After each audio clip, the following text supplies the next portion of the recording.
अस्सलाम वालेकुम मैम, कैसी हैं आप? खैरियत से हैं जी मैम। पार्ट 1 के तो मुझे नोट्स मिल गए हैं।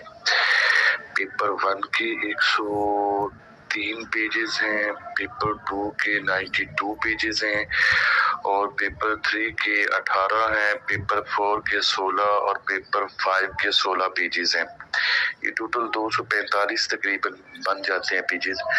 मैडम पूछना ये था कि पेपर 1 के 103 पेजेस हैं और पेपर 2 के 92 पेजेस हैं और जो है 3, 4 और 5 इन्हीं के 17, 18, 19 यहाँ तक है, इनकी तादाद क्यों कम है?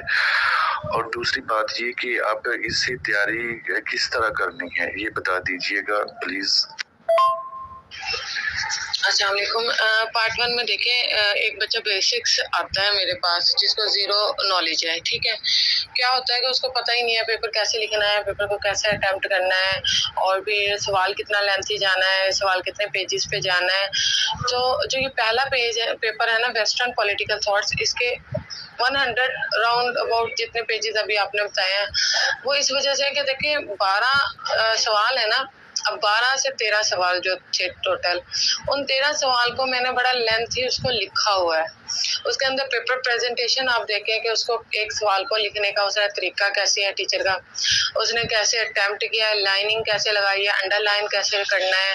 फिर जब वो इतने ज़्यादा पेजेस हैं, आपको पता हर कोई बंदा कॉपी नहीं निकलवा सकता, लेकिन पहले पेपर में इसीलिए वेस्टर्न पॉलिटिकल थॉट्स को डिटेल में डिस्क्राइब किया गया, एक्सप्लेन किया गया, ताकि एक पेपर अगर आप अच्छे से कर लेते हो ना तो दूसरा पेपर में जाके आपको आइडिया हो जाता है कि पहला पेपर मैंने इस तरह किया था, अब दूसरा पेपर मैंने इस तरह करना है।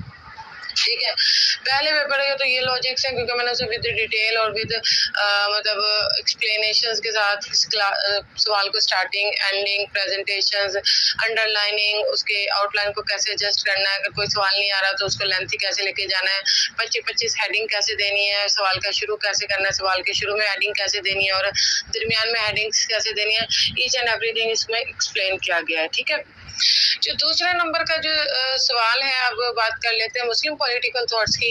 मुस्लिम पॉलिटिकल थॉट्स और वेस्टर्न पॉलिटिकल थॉट्स में सिर्फ थोड़ा सा ही फर्क है। वेस्टर्न में हम मगरबी लिहाज से सोचते हैं और मुस्लिम में हम मुसलमानों के लिहाज से सोचते हैं। ठीक है, करने को मैं सिर्फ इसकी आउटलाइन ही कर सकती थी, लेकिन मसला ये था कि आउटलाइन शुरू में मैंने बच्चों को प्रोवाइड की थी, जिसकी वजह से उन्हें सप्लियों का वो रहता था कि नहीं मिस हम एक्सप्लेन नहीं हो रहा, हमसे ये नहीं हो रहा, हमसे वो नहीं हो रहा।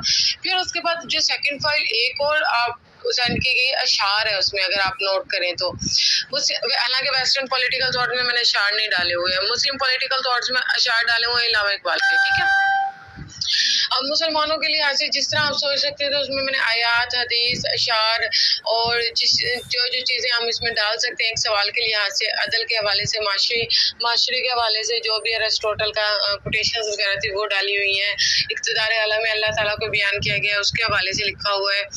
मतलब हर ईच एंड एवरीथिंग इन दो पेपर में ज़्यादा प्रॉब्लम होती है। जब आप पहले स्टेप चढ़ जाते हो वेस्टर्न पॉलिटिकल थॉट्स को अच्छे तरीके से आपको सारा कुछ पता चल जाता है, मुस्लिम का पता चल जाता है। फिर जो बाकी के जो 3 पेपर हैं, जैसे कि आपने कहा कि उसकी फाइल्स की पेजेस क्यों कम हो गए हैं, जो तीसरा पेपर है उसके अंदर आउटलाइन के अंदर बस हल्का फुल्का मैंने उसको एक्सप्लेन किया हुआ है, उसके मीनिंग्स हो गए या उसके अंदर थोड़ी थोड़ी डिटेल लिख दी है कि ताकि अब हमने पेपर प्रेजेंटेशन भी सीख ली, सवाल को शुरू करना भी सीख लिया, सवाल को एंड करना भी सीख लिया, हमने ईच एंड एवरीथिंग पहले सीख लिया। एक सवाल को हमने 9 पेजेस पे लेके जाना है, 8 पेजेस पे लेके जाना है। अब 1 साइड की बात कर रही हूँ, 1 साइड की बात 2 साइड्स की बात करूंगी तो ये 16 पेजेस पे जाएगा। ठीक है, एक सवाल, और क्योंकि टोटल जो शीट्स होती हैं एग्जामिनेशन हॉल में हम जब जाते हैं तो 44 पेजेस की होती है। अब 44 पेजेस को आपने फुल करके आना होता है उस 4 सवालों से। अब आप ये सोचो कि 44 पेजेस को डिवाइड कर लो, ठीक है, और 9 पेजेस बनते हैं, 8 पेजेस बनते हैं, कोई सवाल 7 पेज पे जाता है, कोई 8 पे जाता है। तो इस तरह ना पहले पेजेस काउंट करते हैं, फिर उसके हम डिवीजन कर लेते हैं 4 सवालों पे, और उसके बाद हम उसको बस सवाल को खींचते चले जाते हैं, खींचते चले जाते हैं, खींचते चले जाते हैं। इस तरह फर्स्ट डिवीजन आती है। थर्ड जो बुक है उसके अंदर सिर्फ आउटलाइन 25-20 जितनी भी ज्यादा पॉसिबल हो सकती थी वो आउटलाइंस लिखी हुई है, उसको एक्सप्लेन किया गया है। इसी तरह IR जो है वो भी बहुत आसान है, उसके अंदर भी आउटलाइन के साथ थोड़ा थोड़ा एक्सप्लेनेशन है। फिफ्थ जो 5 कलर पेपर है पाकिस्तान आइडियोलॉजी वाला, उसके अंदर भी सेम यही मेथड है। 3 पेपर को इसलिए कम रखा गया क्योंकि 2 पेपर पहले बच्चे कर चुके होते हैं, उन्हें प्रेजेंटेशन वगैरह ईच एंड एवरीथिंग आ चुकी होती है पहले 2 करने से, क्योंकि पहला पेपर ही शुरू करवाएंगे।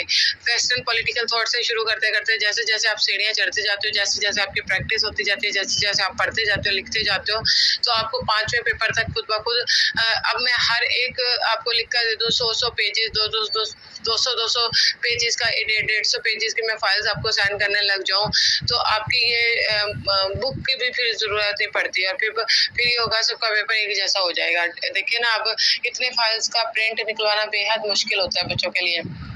अब थर्ड पेपर के 18 पेजेस हैं, आप उसका प्रिंट निकलवा सकते हैं इजीली। नहीं निकलवाना तो आप उसको देख के उसकी आउटलाइन खुद से ड्रा कर सकते हैं, उसको लिखना को प्रैक्टिस खुद कर सकते हैं। अगर मैंने सारा का सारा लिख कर ही दे दिया होता बच्चों को तो बच्चे खुद से मेहनत ना करते। अब मैं इसीलिए वो कहती हूँ कि बुक भी रिकमेंड करती हूँ और साथ इसके साथ नोट्स भी रिकमेंड करती हूँ, ताकि आप नोट्स पढ़ने के बाद आप बुक की तरफ जाएं और उसके बाद उसको लिखें। जैसे कि अभी आपने पहला एक सवाल लिख कर भेजा है ना, इसी तरह अब आप लिख कर भेजेंगे ना तो आपको पता होगा कि मैंने 12 सवाल लिखे हैं और 12 सवाल के अंदर मैंने इसको दिखा भी दिए, तो इस तरह ये मिस्टेक्स हल हो गई हैं। ठीक है, आई थिंक आपको एक्सप्लेनेशंस क्लियर मिल गई होंगी। 5 मिनट की उस पर वीडियो पे जा चुकी है उस पर। थैंक यू सो मच, अपना बहुत सारा ख्याल रखिएगा। अल्लाह हाफिज़।